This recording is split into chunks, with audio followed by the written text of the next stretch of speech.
হেনরির অফিসে check in করে আমরা আবার গাড়িতেই উঠে পড়লাম, কারণ আমাদের যেখানে থাকার বন্দোবস্ত সেটা বেশ খানিকটা দূরে। ওই যে একদম শেষ মাথায় যে বিল্ডিংটা দেখা যাচ্ছে, ওইখানেই আমরা থাকবো। কি অপূর্ব না এই রাস্তাটা!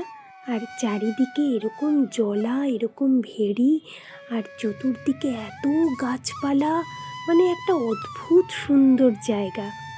এই বলতে বলতে পৌঁছেও গেছি।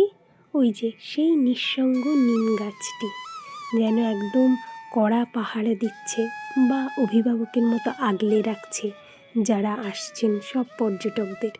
যাই হোক, আমি একটু আশপাশটা হেঁটে বেড়াচ্ছিলাম।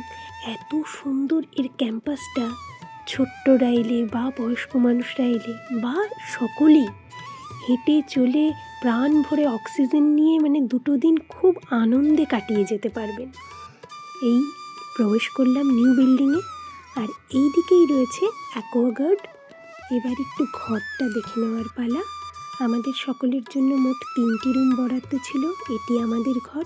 সবগুলোই কম বেশি একই রকম সরকারি প্রপার্টি, তাই হয়তো চাকচিক্য কোথাও কোথাও খানিক কম, তবে ভিউয়ের দিক থেকে কোনো ঘাটতি নেই।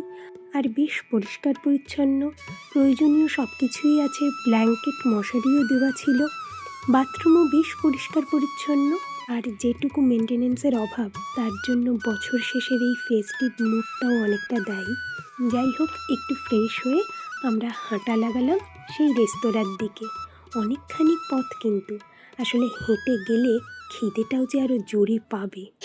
অনেকটা জার্নি পড়েছে। আমি নিয়েছিলাম প্লেন ভেজ থালি, ডাল, বাঁধাকপি, আলুর চিপস, লেবু, পেঁয়াজ।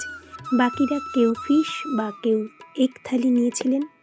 ও চাটনি পাঁপড় সঙ্গে ছিল। আবারও এসে আটকে গেলাম সেই বাগান বিলাসের সামনে, আর মুঠো করে নিহানবাবুকে ফুলটা দিতে গেলেই সে পালিয়ে গেল।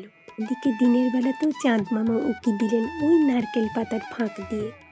আমরা রেস্তোরাঁর সামনে খানিকক্ষণ সিমেন্টের বেঞ্চে জিরিয়ে ঠিক করলাম সমুদ্রের দিকে একটু এগোনো যাক, নয়তো ঝুপ করে সন্ধে নেমে আসবে।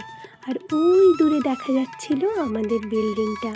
ঝরে পড়া বাগান বিলাস দিয়ে অমন এক গোছা তৈরি করে রেখেছিলাম। গাছের লতা পাতা দিয়েই বেঁধেছি, হাতের কাছে কিছু বাঁধবার মতো ছিল না তাই। আর এই পথটা দিয়ে যতবার যাই ততবার এত ভালো লাগে। তাও তো এখন অনেক কনস্ট্রাকশন বেড়ে গেছে, নয়তো প্রথমবার যখন এসেছিলাম সবটা যেন আরও অনেক সবুজ ছিল।